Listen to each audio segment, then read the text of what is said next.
Ел ішінде іріткі салушылар қай заманда да кездесетін ақиқат. Бірақ қазіргіде әлемде геосаяси жағдай күрделеніп тұрған кезде халықтың бірлігі мен татулығына сызат түсіретін сөз айту әрине әбестік.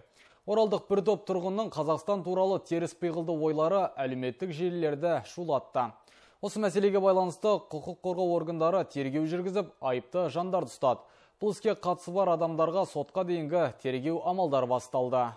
Бәзбіреудің желігіне еріп, ел тыныштығын бұзғысы келген бұл азаматтар Батыс Қазақстан облысының тұрғындары болып шықты. Әлеуметтік желі арқылы теріс пиғылдағы сөздер айтқан бұл тұрғындар ұсталып, жауап алынды. Айыпты жандарға Қазақстан Республикасы қылмыстық кодексінің 174 бабы 2 бөлімі бойынша сотқа дейінгі тергеу амалдары басталып, өндіріске жіберілді.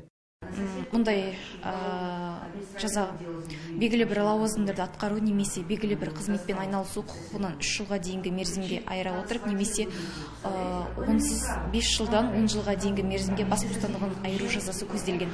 Ел ішінде іріткі салмақ болғандар бұл күндері тәубасына келіп, өз әрекеттері үшін жерлестерінен кешірім сұрап отыр.